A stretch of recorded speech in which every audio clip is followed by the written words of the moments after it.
Hi mga bata! Welcome po ulit sa ating panibagong video discussion sa science sa araw na ito. At atin pong tatalakayin ang isa namang exciting lesson patungkol po sa araw or sa tinatawag nating sun. So kung kayo excited na, tara, samahan ninyo ako. Pero bago po tayo magpatuloy, tayo po muna ay pansamantalang yumuko at tayo po ay magpe-pray. Let's pray. Our Heavenly Father, in this precious morning that you have given unto us, we're asking your heavenly wisdom and guidance that we be able to understand our lesson for today. Guide us, O Lord, and help us in answering our modules. This is all we ask. In the loving name of Jesus we pray. Amen. Okay, tayo po ay magpatuloy ngayon.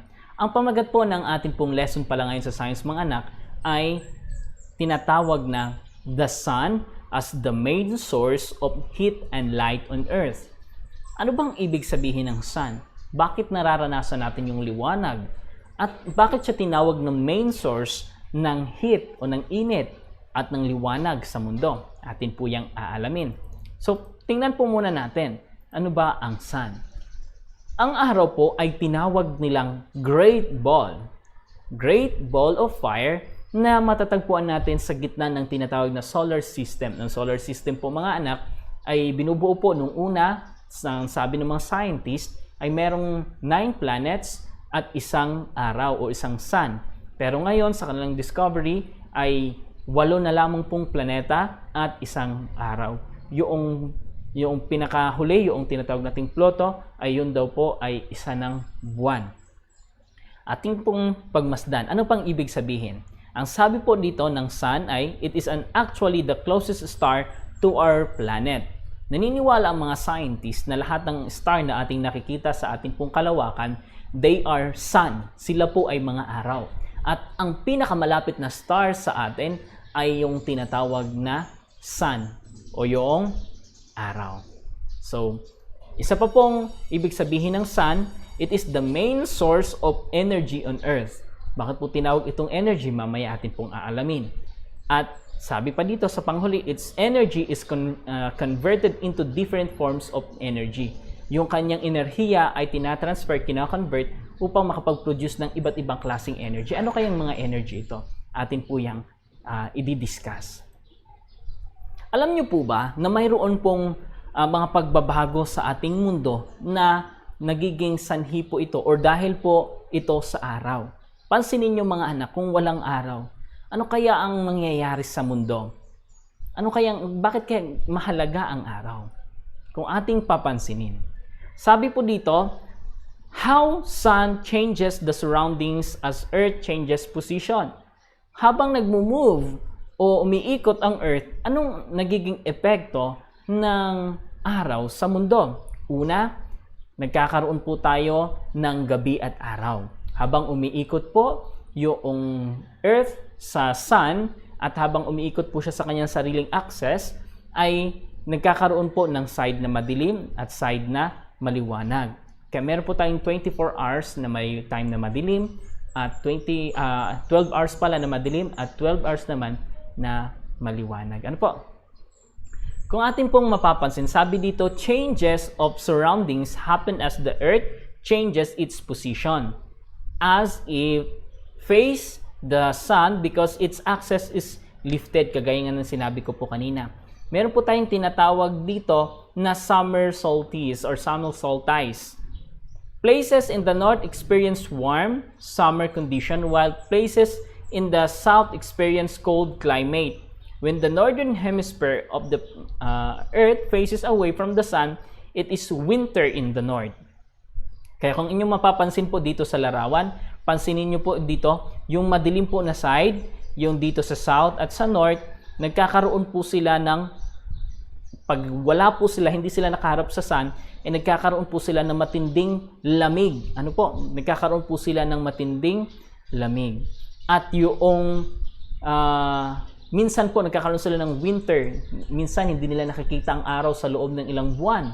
Samantalang sa atin dito sa Pilipinas, since tayo ay nasa equator, palagi nating nakikita ang araw. Ano po? Pero sa kanila, sa northern part, northern hemisphere, yung northern hemisphere po ay nandito po.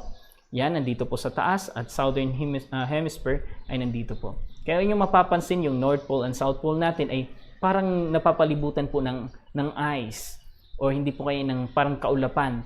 Kasi sa sobrang lamig po nito. Ano po? Kasi hindi sila nararating ng liwanag ng araw o hindi kaya ng init ng araw. Ngayon, ano ba ang role o ano ba ang ginagawa o kahalagahan ng araw sa tinatawag nating water cycle? Last time we discussed kung ano po yung water cycle, bakit nagkakaroon, bakit umuulan, at bakit ay natutuyo yung ating mga nilalabhan, di ba? Last time, diniscuss natin yon. At yung nagpapatuyo sa ating mga nilabhan, ang process po na tinatawag natin doon ay evaporation.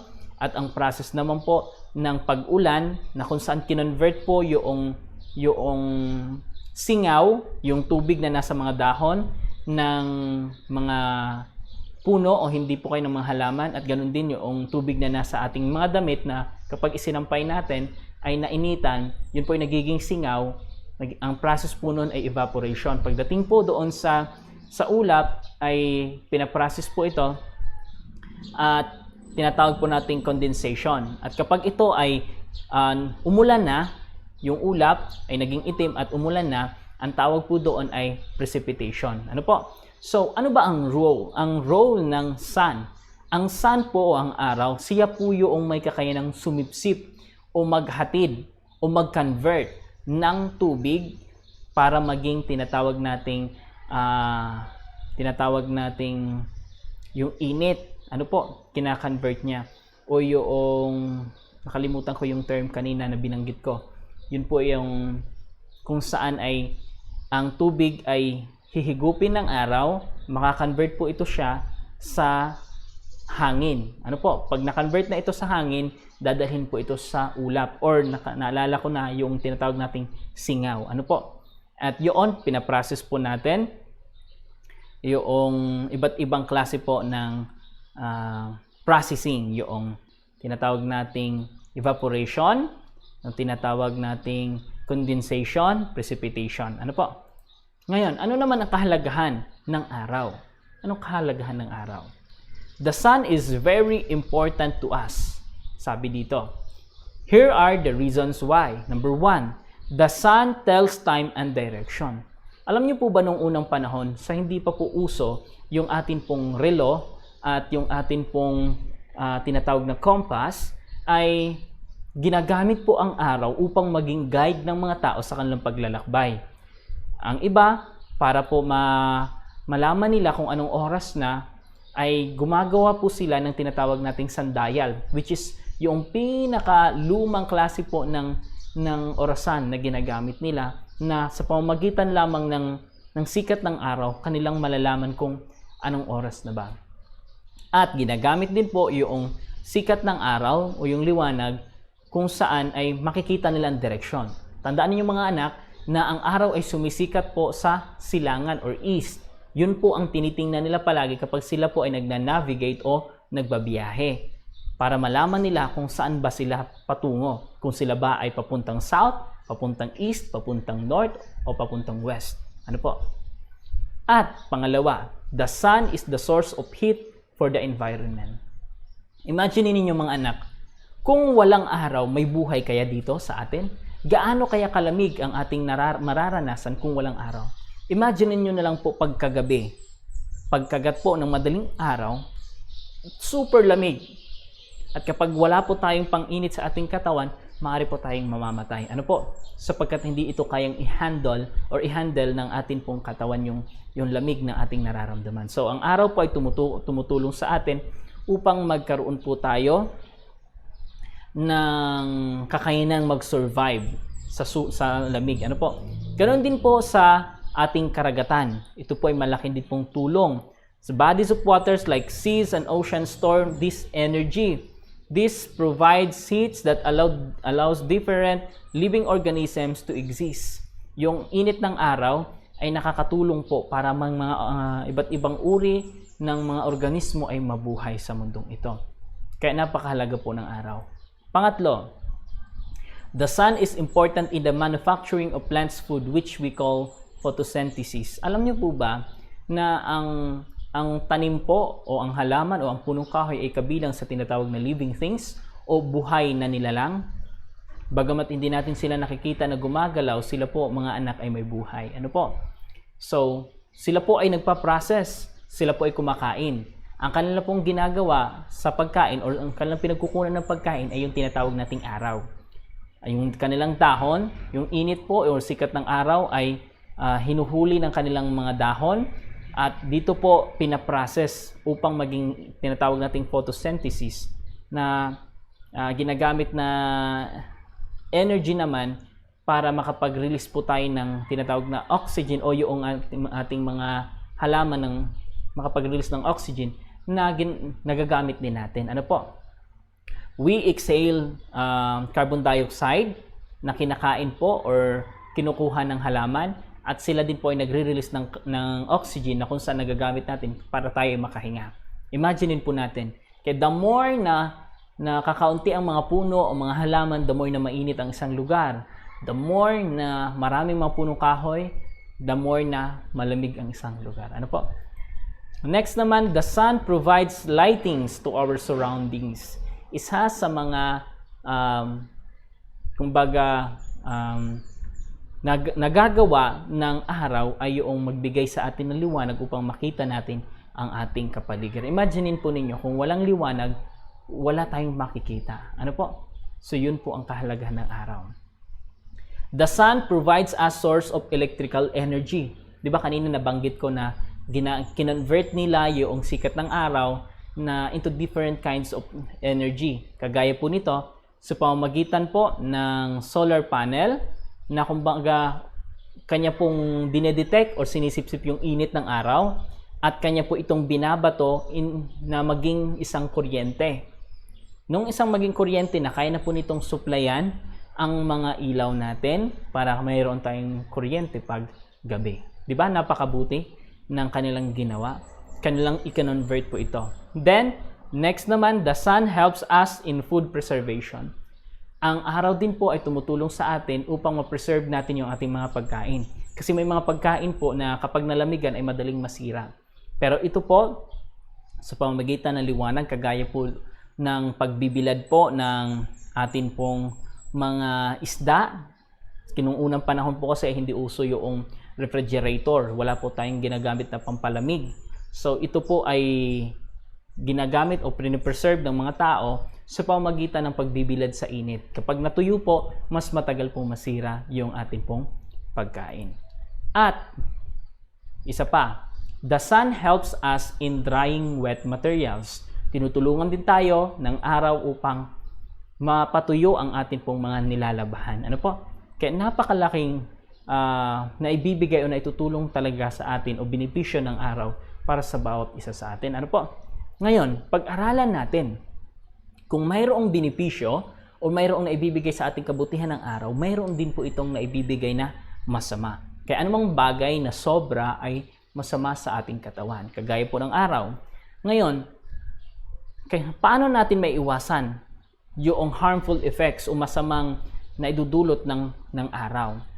Kapag tayo po kasi ay super exposed po sa araw, sa sikat ng araw, maaring masunog ang ating balat. Kaya ang sabi dito, iwasan natin ang magstay tayo sa labas ng alas 10 or 10 a.m. hanggang 3 p.m. Kahit nga siguro ay at 9 ay masakit na sa skin natin yung init ng araw. Ano po? Next naman ay mag-apply po tayo ng tinatawag nating sunblock para doon po sa mga tao na ayaw umitim. Ano po? Naglalagay po sila ng sunblock nang sa ganun ay maprotektahan ang kanilang skin para hindi po masira. Ganun din po sa atin ay kailangan din natin maglagay. Kung tayo po ay palaging nagbibilad, ano po? Next, protect yourselves from too much sun exposure by using umbrella, cap, or hat. Sa atin naman pong mata ay magkakaroon tayo ng damage kapag ating tiningnan yung super liwanag ng araw. At para maiwasan po nito, ay kailangan po nating magsuot ng sombrero para at least hindi natin masilayan yung super init o liwanag ng araw. Ano po? Minsan, naalaala ko kapag ako nakakaharap doon sa liwanag ng araw, ako ay na-aching. Hindi kaya ay parang nagki-create ng picture sa aking mata kahit nakapikit ako para pa rin akong nakatingin sa araw. So yun po yung harmful effects ng araw. At ito'y nakakasira sa ating mata. Kaya kailangan ay iwasan natin yung sobrang exposure ng ating mga sarili po sa araw. So meron pong naibibigay na mabuti ang liwanag ng araw o ang araw mismo, at meron din itong naibibigay ng masama. Kagaya din po ng araw, mga bata, ang tao ay nais ng Panginoon na maging kagaya din ng araw, na tayo maging liwanag sa ating paligid. Ngunit hindi dapat tayo na maging dahilan kung bakit ang mga tao sa ating paligid ay manlupaypay o hindi po kaya ay panghinaan o malungkot dahil sa atin. Huwag nawa tayong maging harmful effects ng araw sa ating mga tao sa ating paligid. Bagkos tayo yung makapagbigay sa kanila ng kaginhawaan sa pamamagitan ng ating pagsimpleng pagtulong, sa ating pong pagpamimigay ng mga regalo o hindi kaya ng ating simpleng pagkain, o sa pakikiramay man lang, o sa pagiging mabuting kaibigan.